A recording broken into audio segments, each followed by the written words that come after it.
the words of my mouth and thoughts of my heart be acceptable before you, O God, my rock and my redeemer. Shalom Aleichem. Welcome everybody to our KosherTorah Open Forum. I am, of course, your host, Ariel Bar Tzadok. You find me online at, where else? KosherTorah.com.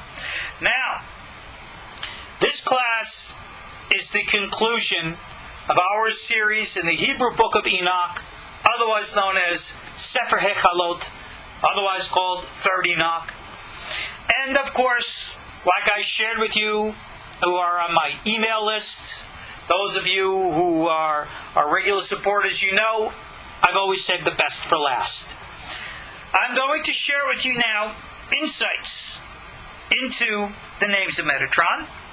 We're going to cover the English text. It is written in the version that's published in the Old Testament Pseudepigrapha, Volume 1. I believe this is the one edited by Charlesworth, properly placed as an appendix to the book.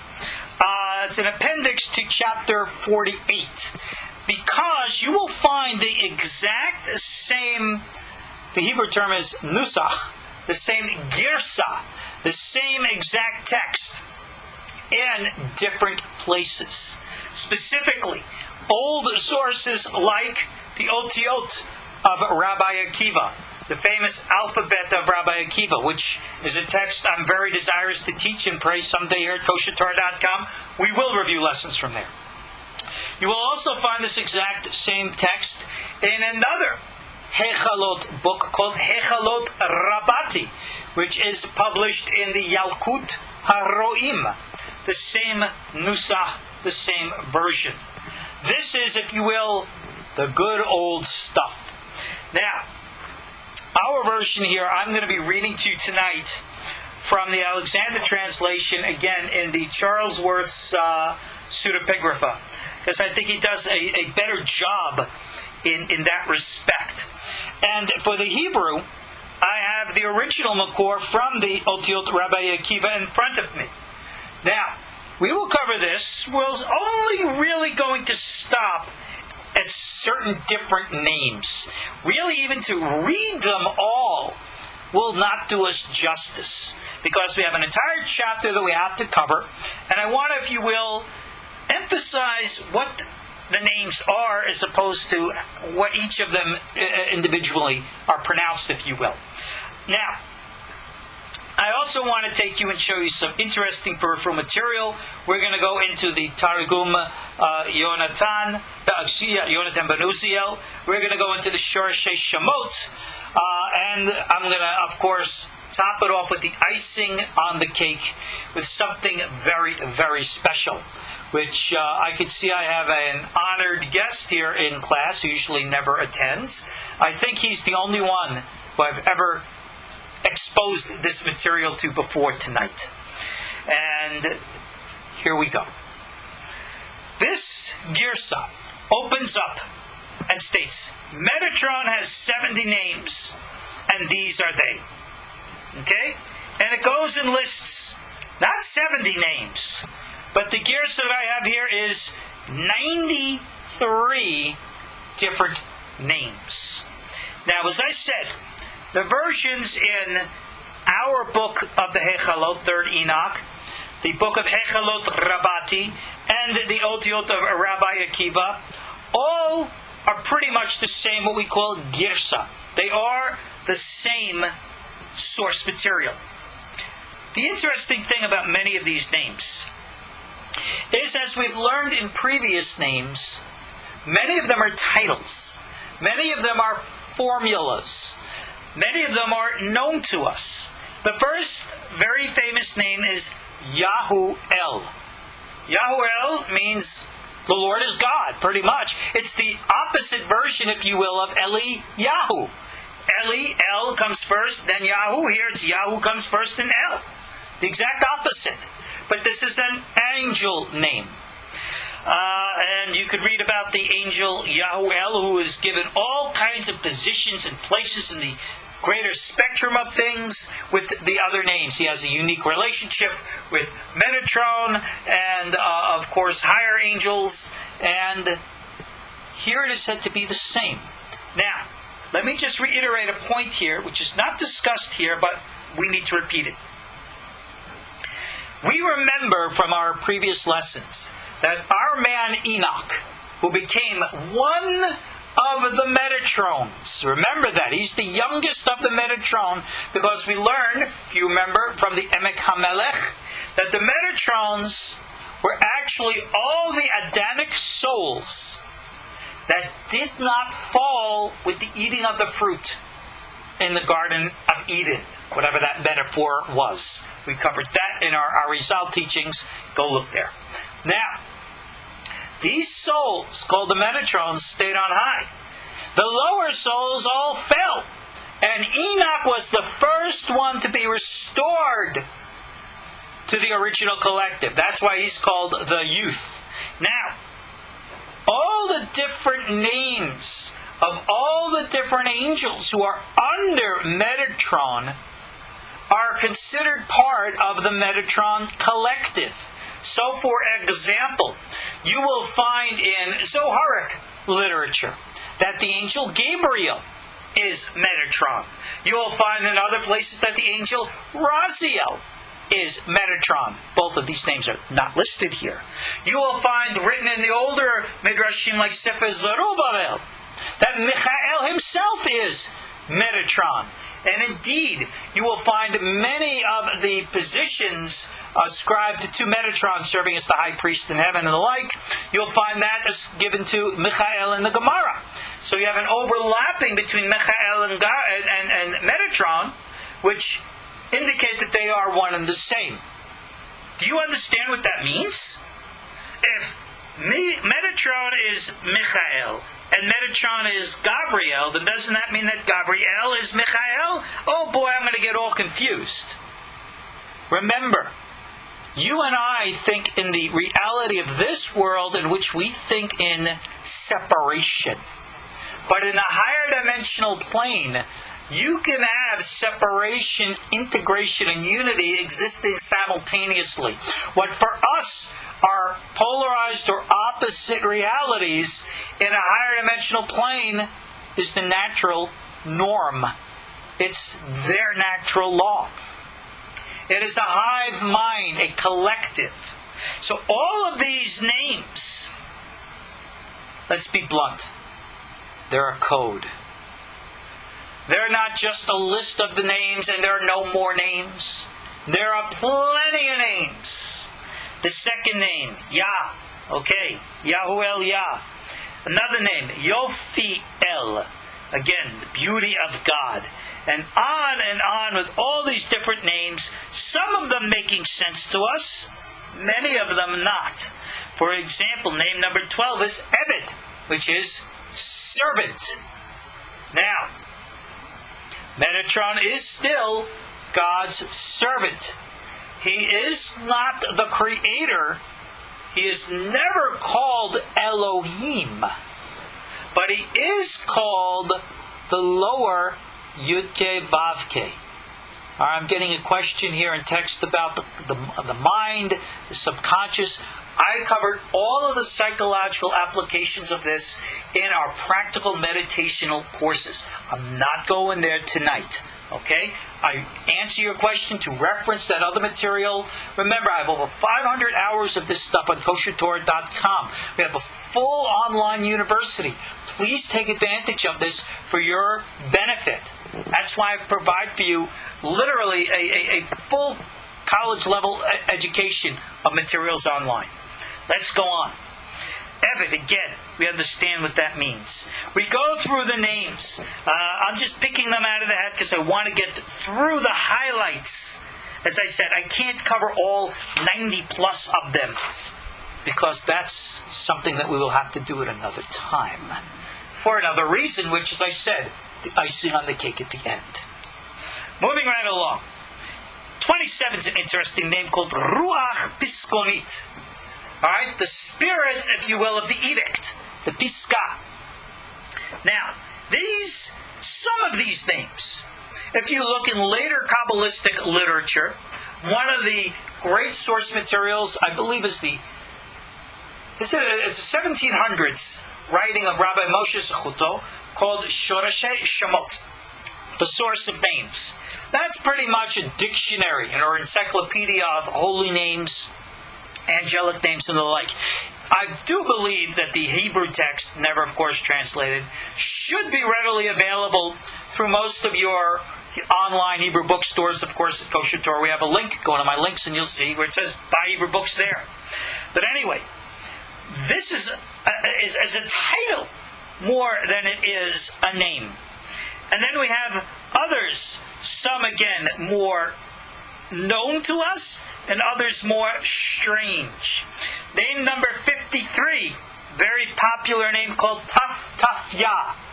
Taftafyah is a very interesting name. It is said that this was the name that King David had on his shield, and it was his protector. Did he actually have the name of this angel with that spelling? I don't think so. But yet remember, all of these names, stop being so rigid and monolithic. I tell you, these are a code. The code identifies to us what their purpose is. And it's the purpose which takes expression in multiple different forms in every language, of every nation, and every generation throughout time. So David, the real historical David ben Yishai, very well might have had a shield. And he very well might have had some kind of invocations written on it, which would have been indicative of this specific power, without it necessarily having to be this specific name. Want to get a little more interesting? In Talmudic times, there was a tradition observed wherein which certain of the ancient Hasidim would actually tattoo many of these holy names on the different parts of their body. Now you might ask, well, isn't tattooing prohibited according to the Torah? Well, 2,000 years ago, the understanding was only tattooing for the sake of idolatry was forbidden. This was for the sake of holiness.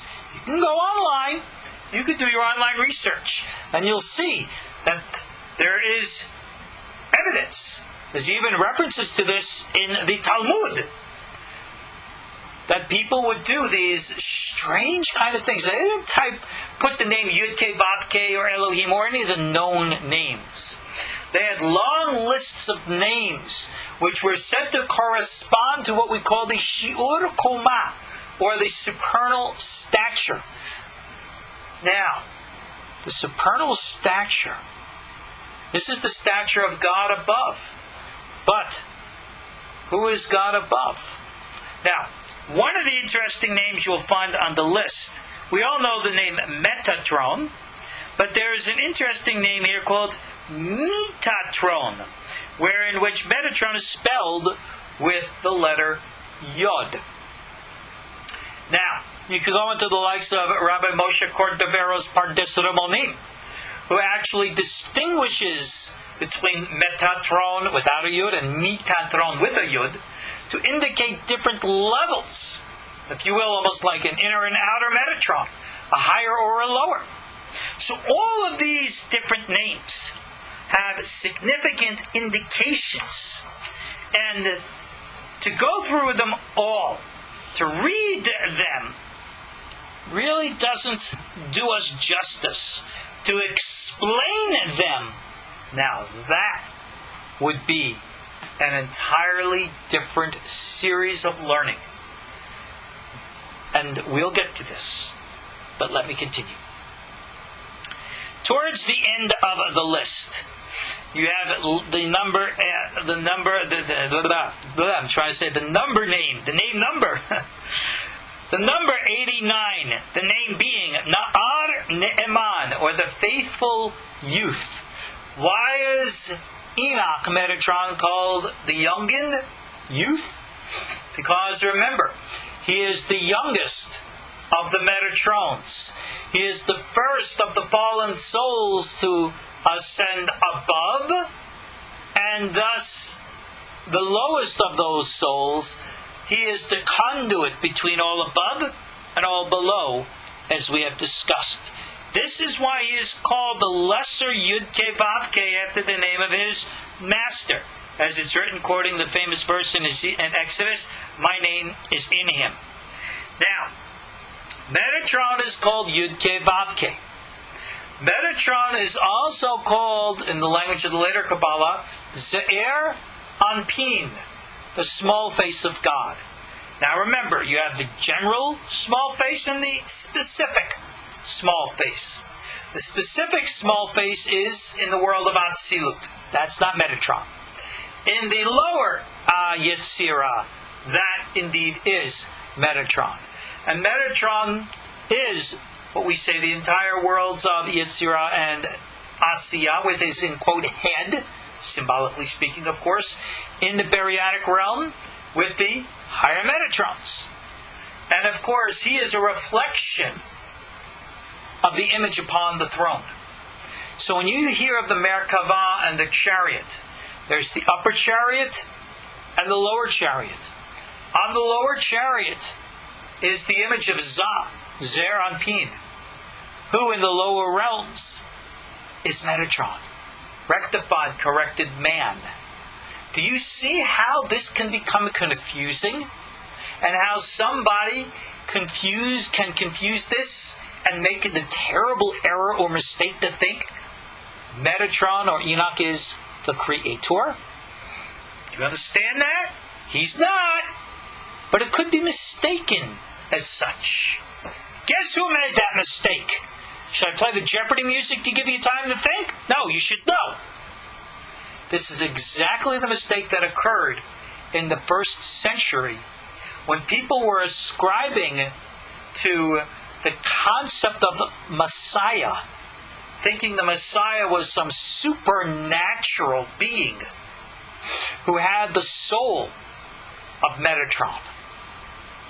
This is what the original Evionim Notzrim thought of their Rebbe Yeshu. And it's from this, not thinking that Yeshu was God, but thinking rather that he was this angel incarnate coming down, reincarnated to earth. They thought he was Enoch reincarnated, pretty much.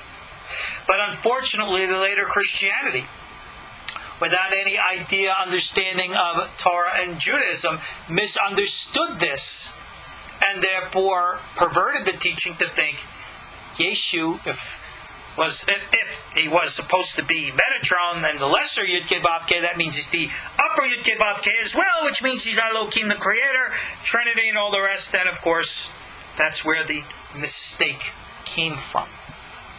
But that's history. What can we do? That's our Wednesday night class. We teach the Christian Bible from a Torah point of view. But moving right along. Name 91. Rab Rakiel. Ne'amiel. And now name 93, the last one. This is a very interesting name here. Somebody says that the Breslov say that their Rebbe Nachman was the reincarnation of Moshe. Everybody says that their Rebbe is the reincarnation of Moshe. You should know that. I certainly don't believe that about Rebbe Nachman, but I'm not going to go any more into that. But people believe about their Rebbe. I mean, the Breslovers believe about their Rebbe Nachman very similar to how the original Notzrim believed about Yeshu. And I don't say that to the betterment or good of either group. And moving right along. The last name that's here is a very curious name. In the version that we have here, the name is called Zagnugael. Alright? Zagnugael, actually. Samech Gimel Nun Zayin Gimel El. Aleph Lamed. However, this is a curious name, because this is a name which indicates to us, as with many other names, how names can become, shall we say, compromised or perverted, wherein which a Vav can be miswritten as a Zayin or a Zayin as a Vav and the like. This specific name is known to us from an earlier source. The earliest source of this actually is in the Aramaic translation of the Torah itself by Yonatan ben Uziel. In Exodus chapter 3, verse 2, it says that the angel of the Lord appeared in the burning bush. Remember that famous story? Well, here, Yonatan ben Uziel reveals the name of the angel. And he clearly says here, Itgele Zagnugael Malka'a Dashem. That is the correct original version. Now this specific name, Zagnugael, a name of Metatron, is known to have been what we can call Moses' teacher in heaven. Question to you. Who taught Moses the Torah in heaven? Well, God did, of course. The upper Yud-Kei-Vav-Kei or the lower Yud-Kei-Vav-Kei? Think about that before we read on. Now, this Malach, this Zagnugael, his name features prominently in different stuff. In the Shoresh Shemot, which I had mentioned to you earlier, there's actually two different spellings of this name, two different ways to understand this name. One is Zagazgael, and they said this is a name used for healing. But then there's another version of it, Zagnugael. And this is, they say, the name that will be used to bring judgment on the head of the wicked in the time to come. All of these are attributes of Metatron. All of these are the functions of Metatron. And therefore, when we see these in the different sources, and we can recognize them, then we're able to, if you will, put the pieces together. Now here's the important point. The reason why we are warned, and have been warned literally for hundreds of years, Rabbi Chaim Vital is emphatic on this, that why we don't invoke the names of angels. This is an element called Kabbalah Ma'asit, which is traditionally prohibited. And the answer is, because most of the names that we have today are, shall we say, mixed up. They're tainted. They're not clear. This, as I said, from Ben Uziel, is probably one of the few source materials we have for an accurate name. The Girsa, the order that we have before us here, in Hekhalot, in Hekhalot Rabati, in Otiot Rabbi Akiva, all are repeating one another. And in that respect are many a time repeating the same mistake. And in later material, as I said, letters are sometimes confused one for another. For those of you who are familiar with the shapes of Hebrew letters, you know that the shape of a letter Zayin is very similar to a shape of the letter Vav. A letter Yud, if it's written too big, can be confused for a Vav, or if it's written too small, can be confused for a Yud. And over centuries, these things have gotten mixed up. And in that respect, the Girsa, the order, the Mesorah of names that we have is questionable, to say the least. And therefore, unless you have an accurate tradition wherein which you can say this is reliable. How do you say that? Well, as I said, there's icing on the cake of this class when we get to its end. We still have a little bit of time to get there, though. Other than that, you have to be very careful with reciting and sounding names. Moving right along. Why is his name called Zagnugael? It says, because all the storehouses of wisdom were committed into his hand, and all of them were opened for Moses on Sinai until he had learned in the 40 days that he stood on the mountain. It's interesting, the teachings about the mountain. Moses clearly went into a parallel dimension. He clearly was out of his body, in his astral body, existing in a parallel dimension in that form, learning Torah. Now, I'll tell you how we learn it as we proceed. But listen to this. In the 40 days that he stood there, he learned the Torah in the 70 aspects of the 70 languages. The prophets in the 70 aspects of the 70 languages. The writings, 70 aspects in 70 languages. The halachot, 70 aspects in 70 languages. Haggadot, 70 aspects of 70 languages. Traditions, 70 aspects in 70 languages. Traditions. Oh, I said that. And then the Tosafot, 70 aspects in 70 languages. 7 different levels of Torah. It says here he learned them in the 70 aspects. That's what we call the 70 faces of the Torah.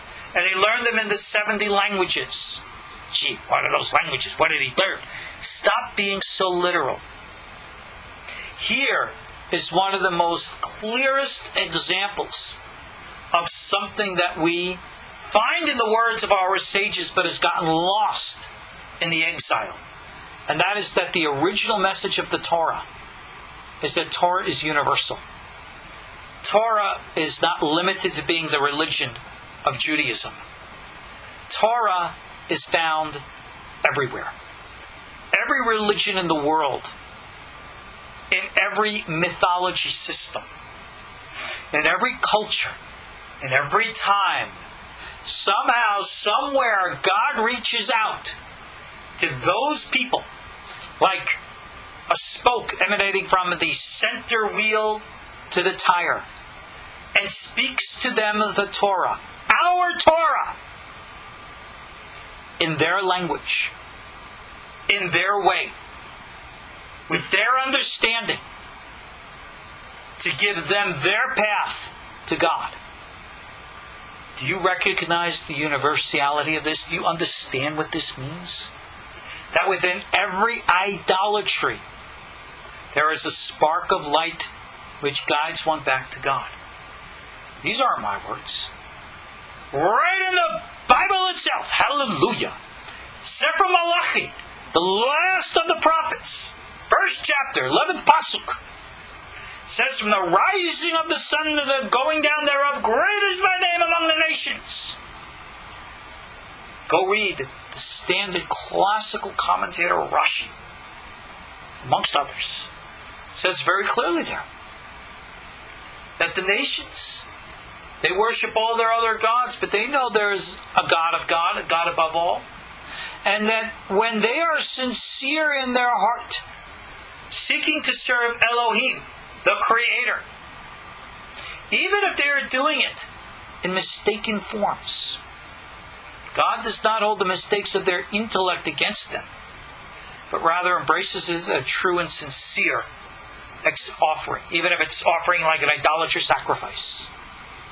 So, this is a profound teaching, that when you look at the religions of the world, don't seek to disqualify, discredit, they're evil.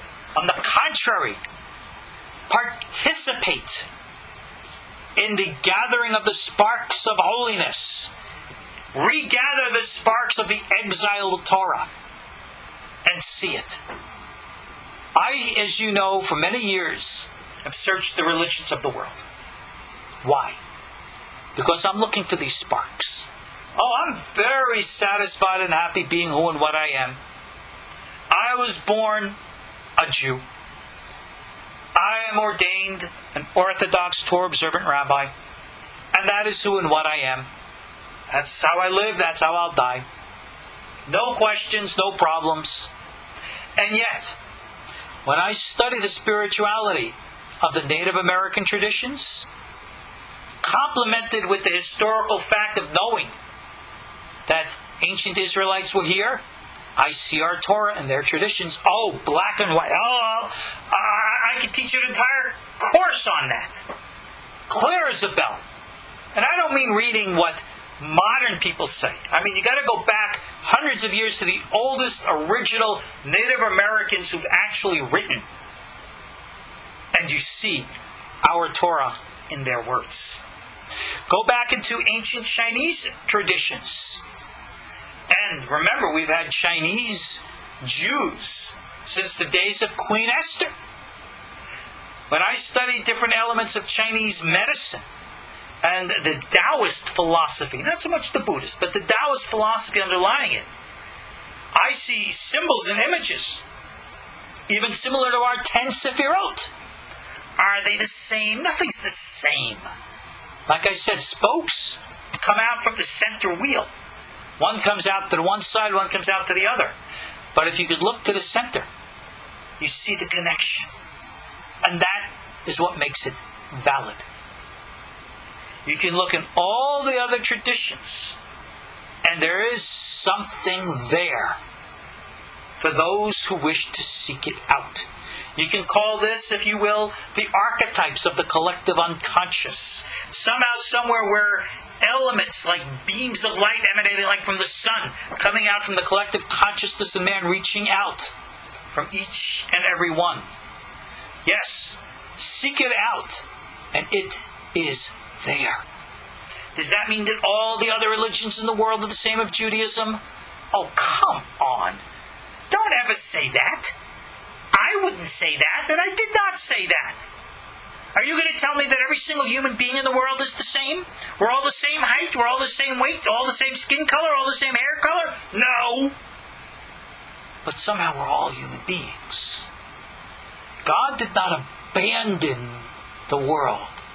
This is the whole purpose of Israel going into exile. That the bloodlines are lost, but the spiritual lines are always there. Our Torah, God's Torah, humanity's Torah, not just Israel's Torah. Melo kol haaretz kavodo, like we say in the prayer, the whole world is full of His glory. It's everywhere. And when you seek it out, you will find it. No, you won't find Judaism as a religion and these other. Judaism is a cultural expression of how our sages put together Torah for us, Jewish people, here and now. This is how we live, like I said. You don't find Judaism in Buddhism, Taoism, Hinduism, Islam, Christianity, or the others. No, you don't. But the underlying universal Torah, yes, you can.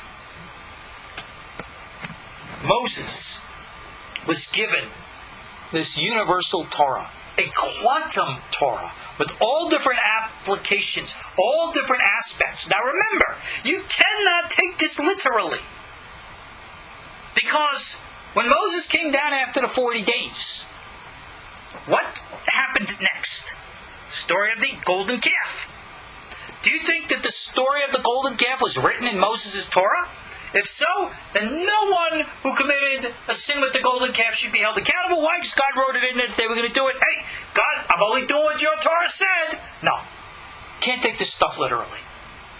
But we've talked about this in previous classes. I quoted to you this teaching of the Baal Shem Tov, in Sefer Baal Shem Tov, Parshat Bet Hanan, where he says that Torah, as given to Moses, existed in a quantum flux of what we called letters. And as an event and a reality occurred, then it crystallized into the forms that we had. That is how when a prophet, Samuel, Isaiah, Ezekiel, Jeremiah, are writing the books of their prophecy, which I promise you, in that form Moses never read. Don't get literal. But the Torah, the letters, from which Isaiah grabbed, Jeremiah, Ezekiel, Daniel, that all came down with Moses. And it crystallized into the forms that it did as it did when it did. Like the plates of the tectonics, they're floating on an underlying ocean, always in a state of movement. This is what our sages call Torah Hayim, living Torah. How great is that? Well, what happened? As soon as they were completed at the end of 40 days, He forgot them all in a moment. What? How do you spend up there, you're being absorbed. It's like everything in the universe being downloaded to you and you forget it? How can you forget it? Because he made a transition back from one dimension to the next. Here is the secret. Pay attention. When we go off into our, what we call astral body, into a parallel dimension, our minds are not thinking within the concept of intellectual thought that we know, if you will, by brain waves, alpha, beta. We are in a completely different mode of consciousness. Some call it dream state, some call it meditation state, some will call it the delta and theta waves of consciousness. When Moshe was in heaven, he was in a complete theta delta state, and therefore was able to receive, connect to, plug into the entire quantum Torah. And as he passed down back into his body, reactivating alpha beta consciousness, which is like 1/10 of 1% of the whole, bam! The brain couldn't hold that level of fluidity. And it says, he forgot them all. Until the Holy One, blessed be, summoned Taftafyah, right? God is beautiful. He's called Sar HaTorah, the Prince of the Torah. And he gave them as a gift to Moshe. This is exactly what we refer to when we recite our Sabbath prayers. For those of you who observe the Sabbath tradition, on the Saturday morning prayers, we recite the words, Yismach Moshe b'matanat chelko. Moshe rejoices in the gift of his portion. This is the gift, that his mind was opened up, that the theta delta band was integrated into his alpha beta band, and he existed in a parallel state of consciousness. This is what made Moses a singularity, a distinct, unique human being in all human history, and why we call him the father of the greatest of all the prophets. All other prophets were able to receive prophecy. But in the words, I think of the Kedushat Levi, I heard it like this. I think it was him I read this in. He said that all the prophets could, as if you will, hear the voice of God. But Moses could read God's mind. That's a symbolic way of what we're trying to describe here. And it was because Moses' higher was activated, then that element of his astral body glowed through him. And that's why it said that he had to cover his face with the veil. This is why he is the Rosh of the Nevi'im. This is why Moses is no longer a human being, as we understand it. And that is why he could not die like any other human being. Technically speaking, he was alive and different. He was changed. So, with this it says, quoting the verse, the Lord, it says, gave them to me, and that he remembered the Torah. So how do we know he remembered it? Because it's written, quoting Malachi, remember the Torah of my servant Moshe. Notice here it's called the Torah of Moshe, not the Torah of Hashem. To whom it Horah prescribed laws and customs for the whole of Israel. There's the universal Torah, the Torah of Hashem, and then there's the Torah of Moshe, which is the Torah of Judaism. Israel was commanded to remember the Torah of Moshe. How it's to be applied for us. It's easy to observe universal Torah, but we have to apply it within our distinct context. Somebody mentioned earlier in text about Elisha ben Abuya, the famous Acher who went and apostatized. He was one who tried to, if you will, live by this universal Torah. And say, if I have the higher Torah, I don't need the lower Torah of Israel. And Rabbi Akiva warned him, when you go up to heaven, don't say water, water. Don't say there are two different Torahs. You must see things within the context for the sake of the space and time and place. And that's why Acher had to be ostracized. But all he did was observe the higher Torah. But he did it in the wrong time, in the wrong place. This universal Torah, oh, it's coming. It's coming. We call it by a different name today. We call it today Torah HaMashiach, the Torah of the Mashiach. Mashiach comes, we all live by that. This is why you'll see when we learn to keep the Ariel and the like, that it says when Mashiach comes, certain mitzvot will no longer be observed, certain books of the Bible will no longer be around.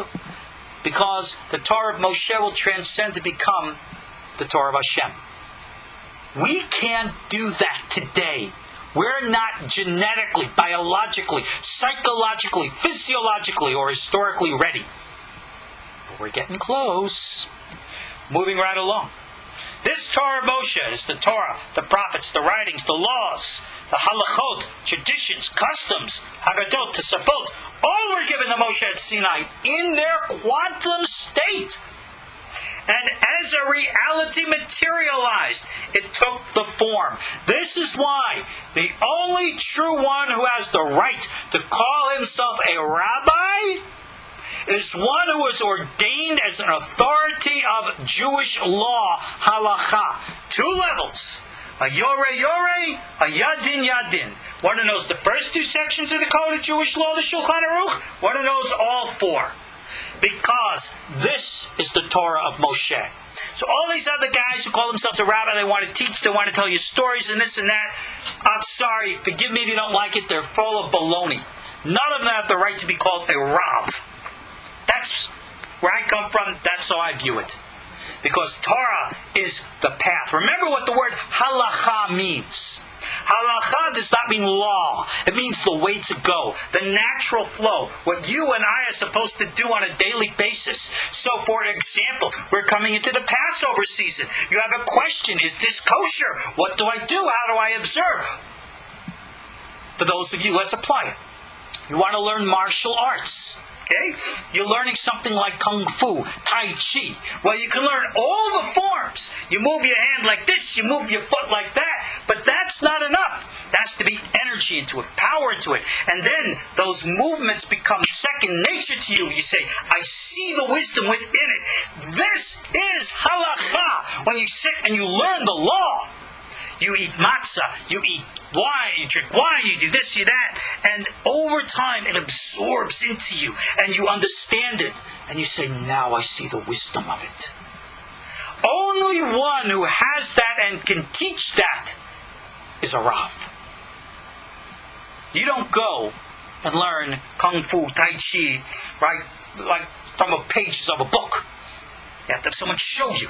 It's the same thing with halacha. And the more you do it, the more you absorb into it, and the more you understand it. This is the Torah of Hashem. This is the Torah of Moshe. Let's move on. These are the 70 names. Each of them like the sacred name of the chariot. The chariot? Engraved on the throne of glory, which the Holy One, blessed be He, took from His sacred name and bestowed on Metatron. The 70 names by which the ministering angels address the King of Kings, the King of the heavens above. Metatron has a chariot. He's called by God's name. He is the conduit. Because no one below has ever seen God above. Hashem in Aravot is hidden in the Holy of Holies within the 7th heaven. Those are called the 8th, 9th, and 10th levels of heaven. Metatron sits out. People only deal with Metatron. They want to deal with the Kadosh Baruch Hu. It's like going into the Beit HaMikdash. It says here that God bestowed on him, meaning Metatron, the 22 seals, which are struck out of his finger, by which all the orders of the heaven of our revolt were sealed. What are these 22 seals? Oh, you should know. The Hebrew letters. Remember we said that the Torah exists in a quantum state? The quantum state is made up of what we say, I think, symbolically 22 in number, the Hebrew letters. I don't know. Maybe there are 22 literal. I don't know. I meditate on these and I question. I see 22. I see 44. Sometimes I can see 22 times 22. Sometimes I can see the factor of 22. That's like 22 times 21 times 20 all the way down. Gets into high numbers. Calculators can't calculate that high. But these are the quantum realities and the quantum flux. This is the reality of the universal Torah. This is all in the authority of Enoch, the youngest of the Metatrons, because he was the first of the human beings to restore above, to reconnect Asiyah and Yetzirah to Beriah. He's that conduit. He's the bridge That's why he stands in this place. And he is the one who decides the destinies of the princes of the kingdoms in the height, with regards to sovereignty, dominion, greatness, majesty. We're all sealed. The destinies, even of the angel of death, the destinies of every nation and kingdom are sealed. All by the order and direction of Metatron. Does he act independently? He's a conduit for Yud-Keh Vav-Keh above. For those who study the Torah of the Ari, we know the relationship of light from one world to the next. So the light, again, starts all the way from the Ein Sof, comes all the way down through the different parts, Sufim into Atzilut, through Zer Anpin of Atzilut. And then from Zer Anpin of Atzilut, radiates down through what we call the brains, the Mochin, into the world below. So, these are the realms within Metatron. So if you want to say Yud-Keh Vav-Keh above, that's like the Neshama of the Neshama of the Neshama within Metatron himself. Just like we have a higher self, Metatron, zzz, plural, has the higher self. Like it says in the Zohar, Hashem, Torah, Israel, Kulan Had. They're all the one, the collective. The angel Metatron, Prince of the Presence, Prince of Torah, the angel Prince of Wisdom, the angel Prince of Understanding, the angel Prince of Glory, Prince of the Palace, the angel Prince of Kings, the angel Prince of Rulers, Prince of the Exalted. Man, he's a lot of princes here. Lofty, great, honored, in the heavens and the earth, said. That's pretty authoritative titles. Talking about having letters after somebody's name, you don't get more exalted than this. And he says, Yud-Keh Vav-Keh, the God of Israel is my witness, that when I revealed this secret to Moshe, the quantum reality of the Torah, and gave it to him, all the armies of the heights in every heaven were angry with me. Oh, they didn't like that. Who's this upstart human being? He transcends, becomes part of the Metatron, and all of a sudden he's bossing us around. And what does he do? He doesn't take something bariatic and gives it down at the ground. He gives something absolutic. Something that we want, the angels are saying. We should be handling this. We're at a higher level. We should be able to embrace this quantum flux of things. Class is going to the dogs. I don't know if you hear the dogs barking outside there. Right? Remember it says like when the dogs, we were leaving Egypt and praise of dogs. I sent it out last year. I have to send that out again. Maybe I'll send it out for Passover. About the wisdom of dogs. You know, dogs spelled backward God. I'm sure that means somehow, something, somewhere, but not today. Getting back to this. This was a war in heaven. Because when the human souls fell, the angels above didn't look down and say, oh, these poor sweetie souls, what are we going to do to help them? No. They said, ugh, disgusting. And that is why the Metatron said, we got to heal and save our own. And this is why to this day there's enmity between certain extraterrestrial, I know you don't like that word too bad, extraterrestrial races, which are hostile to humanity. They want to hold us down. They don't want us to ascend. Part of that is advanced technology. But it's certainly the psychic technology that they desperately want to hold back from us. They have their agenda. Guess what? God has his agenda too. Welcome to the true Star Wars. Yeah, it's going on all around us. Obviously, it's going to play a part into things. This is why it says when Mashiach comes, there's going to be the judgment of all the, what we call princes of the nations of the world. All of these angelic rulers who are jealous. They want the quantum Torah. They want the power of it. They don't want going to us. And therefore, they trip us up. That's not going to go on forever. Moving right along.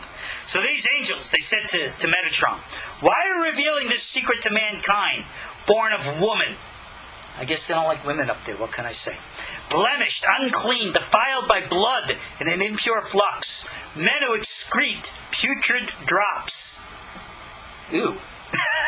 We're not going to go there. That secret by which the heaven and the earth were created. The sea and the dry land, mountains and hills, rivers and springs, even Gehenom, fire and hail, the Garden of Eden, the tree of life.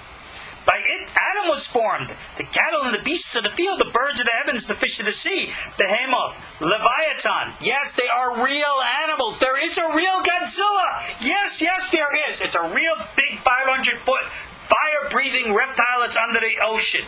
No, he's not from Japan either. Unclean creatures, reptiles, creeping things of the sea, reptiles of the deserts, Torah, wisdom, knowledge, thought, the understanding of things above the fear of heaven. Why are you revealing it to flesh and blood? Gee whiz, that really sounds cool. What is all of this secret stuff? It's the manipulation of the psychic powers, which is that energy and form when you manipulate the letters, the system of which is taught in the codes of Metatron's name. The system of which is taught in the codes in the Sefer Yetzirah. That's why I spent such a long time, 40 classes, teaching that series in depth, to try to give you at least the form. And for those who are able to work with the forms, I guess if you're in tune to it, somehow, somewhere, things come from within. Now, I can see that we're running overtime in class. We have a lot more to do. So, I'm going to continue. Alright? We're going to go over a few minutes. I hope you'll bear with me. Let's move on. You see, all things were created, as we said, by a combination of the letters. But how do you put letters together? You and I can put letters together. You and I can chant all the things. You know what I compare it to because it makes sense to me. I've been a student of martial arts pretty much all my life since I was a kid. And I remember, and let me be honest, I was not, and probably still am not, the best student. Some people took the forms like that, just with greatest of ease. I had to practice my forms over and over again. Maybe I'm lame. What can I say? I confess it, I'm honest. Right? Maybe it took me twice as long to learn my forms as the other guys. But I did, because I had tenacity to do it. And after a while, I finally, I could feel it. I could sense the flow of it. This didn't happen until I was 30. After doing things for, gosh, I'm already almost 20 years, believe it or not. Started when I was 11. And yeah, only then, when I had the right teacher, did he open something up in me. And I realized that the forms that I was doing on the outside, I was paying attention to where my hand was going, my foot, that wasn't the... I had to feel the energy from within. I had to look from inside instead of from outside. This is the way the Sefer Yetzirah works. This is the way the material which I'm about to introduce to you works. So, you want to go and study karate? Mazel tov. You learn how to punch and kick, break some bones, but you won't understand what in Chinese they call the Tai Chi, the ultimate experience. We have a name for that also in Torah. We call it the Ein Sof. Yeah, go look at the philosophies, you'll see. The Wu Ji, the Tai Chi, it all fits in. But let's talk about our Torah of Moshe here. This is how you have to understand how we apply what we call Kabbalah. You want to study the philosophical Kabbalah and read all the books? God bless, be happy. You'll get a PhD and you'll impress somebody somewhere, but not me. But if you want to practice, this is why I taught all the different forms of meditations on KosherTorah.com. This is why I taught this Enoch class. Just so I can give you this. Why? So that you have all the different forms, the multiple different spokes of the wheel in the Torah of Moshe. And you find that path which is right for you. There are paths which are more emotionally based, paths which are more intellectually based, paths which are more concrete, paths which are more abstract. Why? Different strokes for different folks. All of this is part of the Torah. All of these are the paths and names of Metatron. Now I've revealed to you the secret. Let's move on. So, how does Metatron respond to these angels? Well, he just say, I'm sorry. Oh, I'm so intimidated. No. Remember, he's the boss. I said to them, I am a human soul. I am an Adamic soul. I am an Israelite soul. I am the living Torah. I am the lower God. I am in touch with God. Remember Torah? Israel, God, all one. Zohar, Parshat Eked, Daf Ayin Gimel Amud Aleph, for those of you who want to look it up.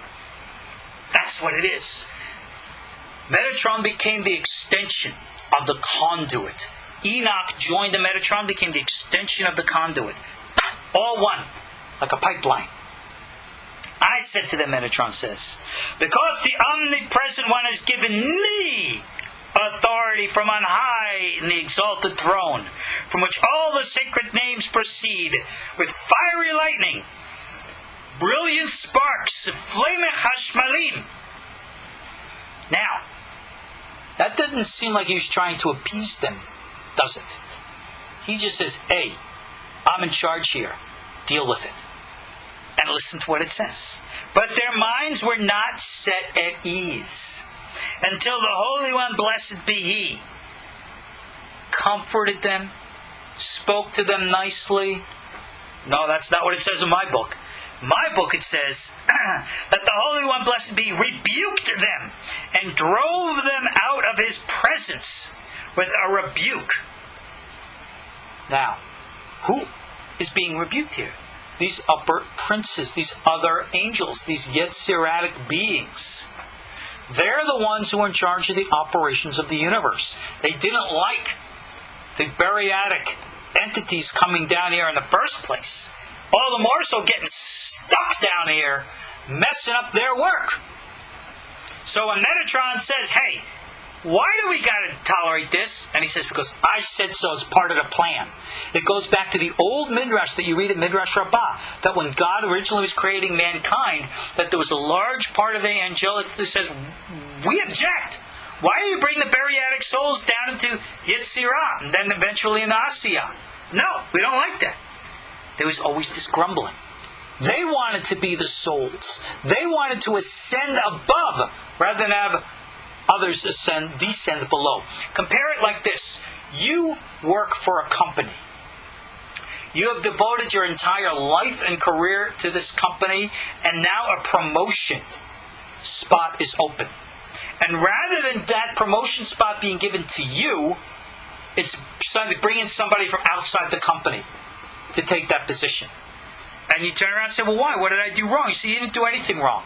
You just weren't qualified at this level to handle this. And you sit and you grumble. That's a very good way of understanding the Adamic angelic relationship and where Enoch Metatron fits into all of this. He's the new manager. God rebukes them. He says, get out of here. Now remember, they never saw God. No one sees God. This came through the conduit. This is almost as if Metatron prophesying to them, bringing them God's word. So it says to them, he said to them, I wished, God is speaking, this is God above. I wished, I desired, I ordered it, and I entrusted it to Metatron, my servant, alone, because he is unique among all the denizens of the height. He is an Adamic soul. He went to the lowest depths, and he came back up to the highest heights. He has earned his position. What did Metatron do? Metatron brought it out from the storehouses and he committed it to Moshe. And here we have the Masorah. The Masorah is the chain of command, the links through history. Many of you familiar with traditional Judaism will recognize the echo of these words from Pirkei Avot. Moses passed it to Joshua, Joshua to the elders to the prophets to the men of the great synagogue, the great assembly. The men of the great assembly passed it on to Ezra. Interesting order, isn't it? Some people always thought that Ezra came before, not after, but we won't get into it right now. Ezra passed it on to Hillel. Hillel passed it on to Rabbi Abahu. Rabbi Abahu passed it on to Rabbi Zerah. Rabbi Zerah to the men of faith, and the men of faith to the faithful. This is, needless to say, not an accurate list. Needless to say, generations are left out. Ezra to Hillel is about 400 plus years. No one lived that long. There are plenty of others. But this is teaching us that the way to access the quantum Torah has always been known to us. This is what's called prophetic Kabbalah, or the original and authentic Kabbalah Ma'asit, what is called today magical Kabbalah. But again, the modern forms that we find in the books, They're all messed up. Like we said, too many errors, mistakes brought down, that it is, unfortunately, unreliable. The form is broken. But those who have the quantum Torah inside know how to correct that form, as we're about to see. So what is the purpose of having this quantum Torah in the world? So we can teach people what? What is our job? What is our purpose? Here it is. So that they should use it to admonish men, enlighten us, educate us, elevate us, to acquire, embrace, and experience our true humanity. You do this by separating from the false humanity. Again, underlying why I always tell people, get out of your stinking urban lifestyles with all the distractions, come back to a slower paced life in a rural society where you can actually stop to hear yourself think. And what else? To heal the diseases that befall the world. The original teachers, the Essenes, they were called healers. Our sages were called healers. They were thought of as miracle workers. Getting back to the issue of Yeshu. Our sages never denied that Yeshu could have done miracles, but we're not impressed because anybody can do it. We have the rabbis throughout the centuries to our very generation who have done great miracles. The teacher of my teacher, Rabbi Meir Levi, Rab Mordechai Sharabi Alav Shalom, was a miracle worker. He did tremendous things. My Rabbi Meir Levi told me a story that when his wife was pregnant with one of their 15 children, the child was in breach, and both mother and child were in danger. He rushed to the rabbi to ask for a blessing. He looked up at Rabbi Meir. He told me the story. He says, by the time you get to the hospital, baby will have turned around and have been born already. Rushed back, and so it was. Faith. The power to tap into the quantum energy. Some will call it, and if you want the Chinese, Qigong. Yang Qi, Yin Qi, Ma and Ben. Ma'im Nokbin, Ma'im Duchrin. Do you understand the Kabbalah of this? I'm telling you many secrets now. I hope you pay attention. Heal the world of the diseases. Modern Judaism, except for a few, have lost this. But this is what we need. We are the healers. We know how to heal for those who can still embrace it. Moving right along. Someone's asking a question here about passion. Passion is of the heart. The heart is the secret store of energy. The heart is the passion and full. It unites the head above with the energy below. But that's the secret of the lower Dantian, middle Dantian, higher Dantian. See, I'm doing my studies in healing. I'm doing my studies in medicine. Energy medicine, which is verified by thousands of medical research, verified, with very striking similarities to our old Torah traditions and teachings, which I believe to be connected. Healing. Pray God we should be so successful. To fulfill the destiny of our humanity. To fulfill the destiny of why Torah was given to us, as it says right here. Moving right along. Quoting the pasuk from his Exodus 15.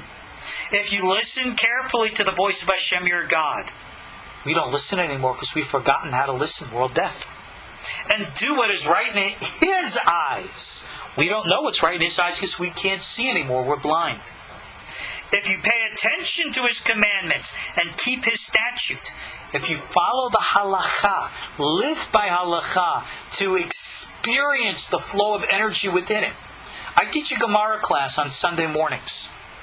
And for those who attend it, they know I endeavor to teach them the flow of the Gemara.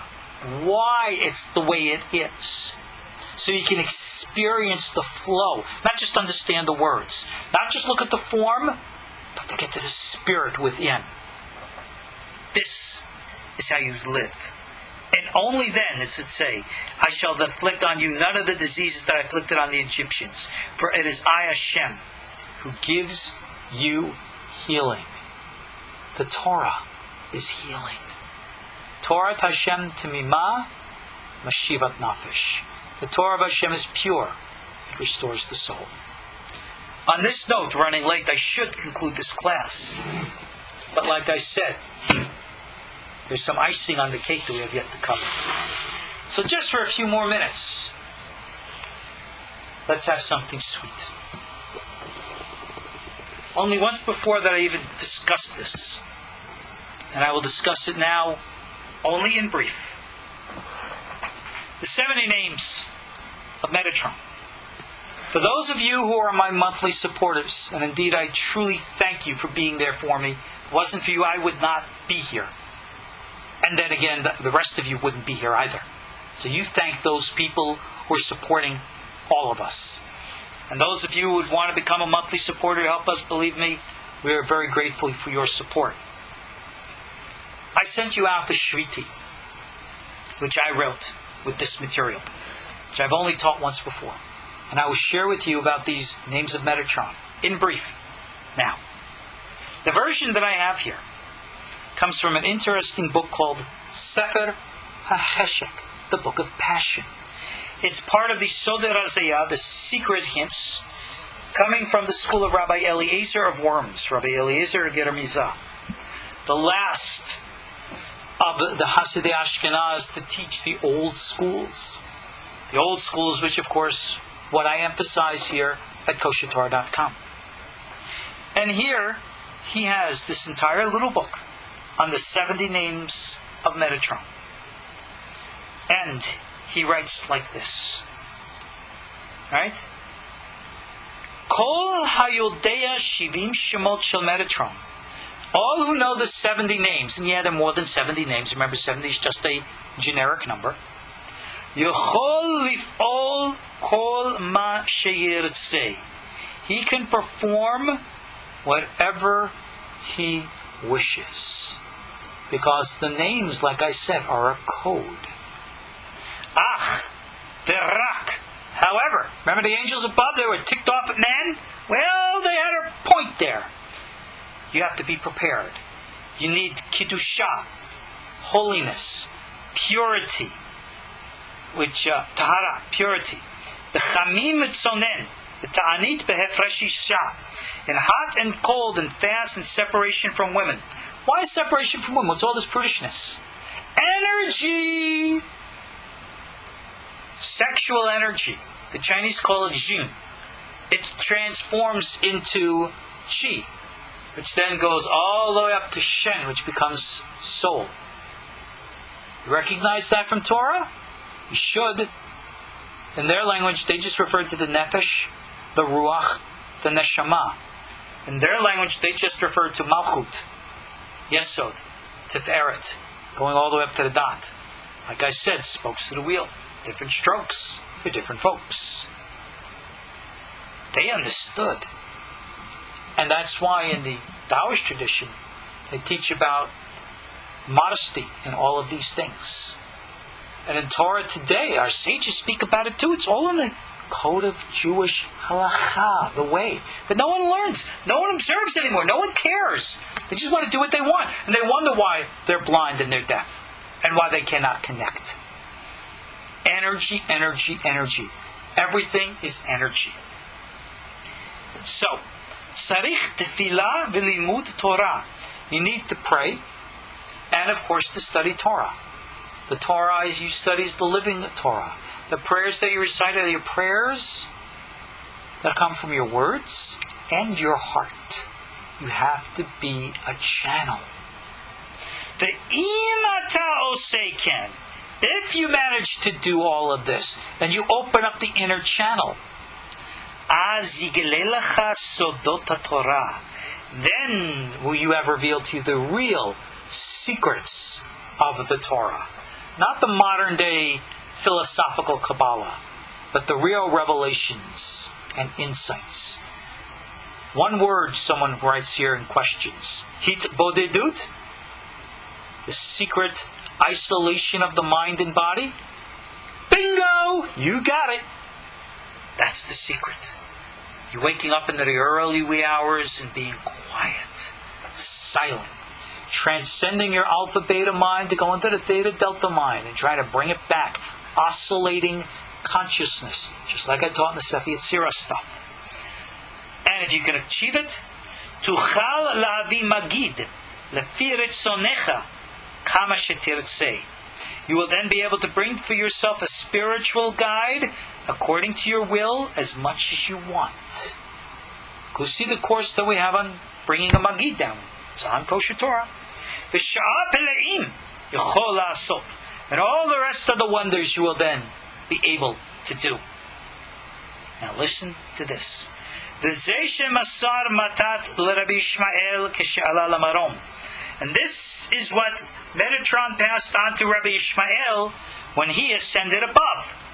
He is now, of course, Rabbi Eliezer, our author, connecting into our Hekhalot traditions. But listen to this next line.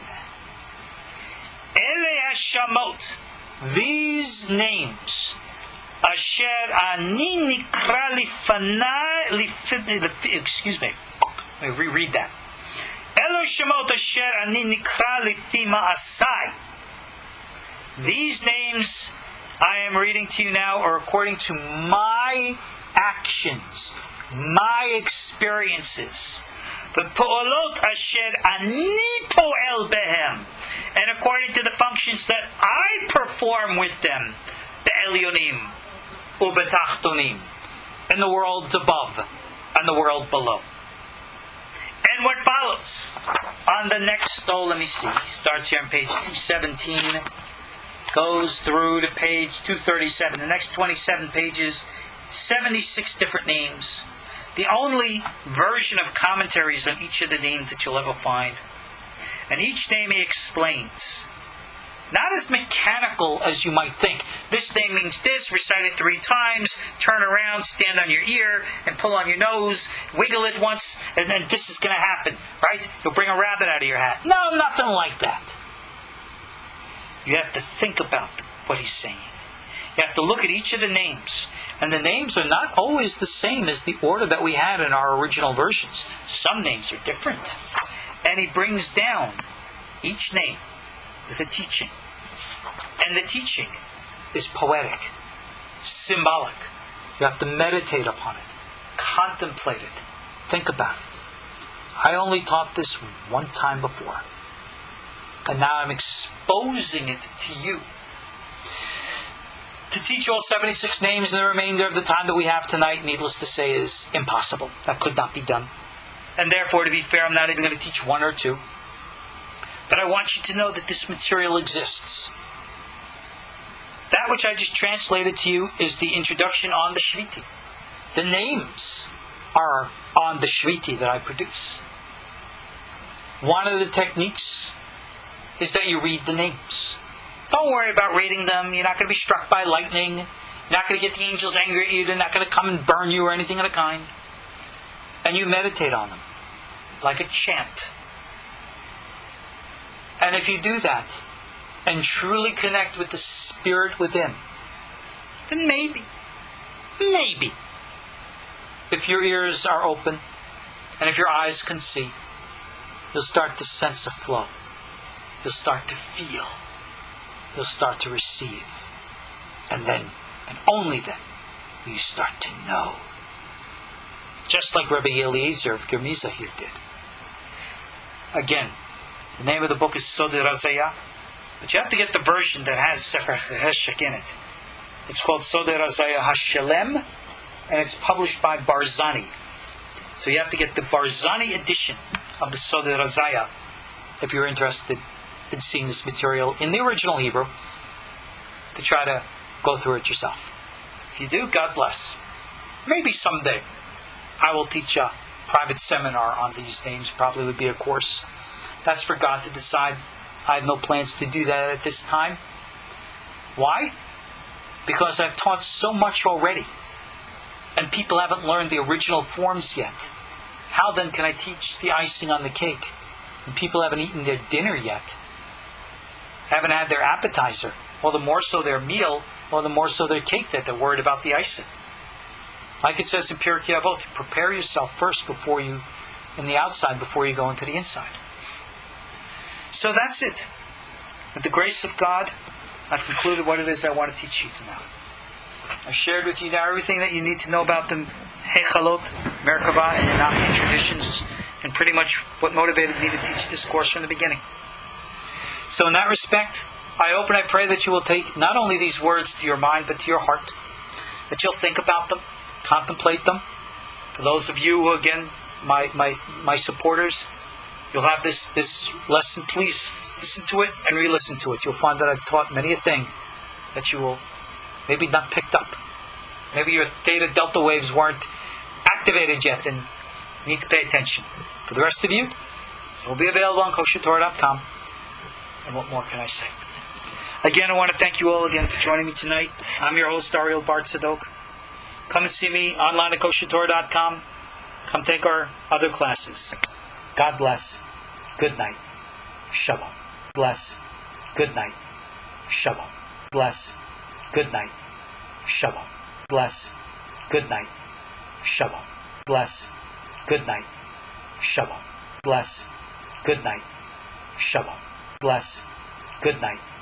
Shalom. Bless. Good night. Shalom. Bless.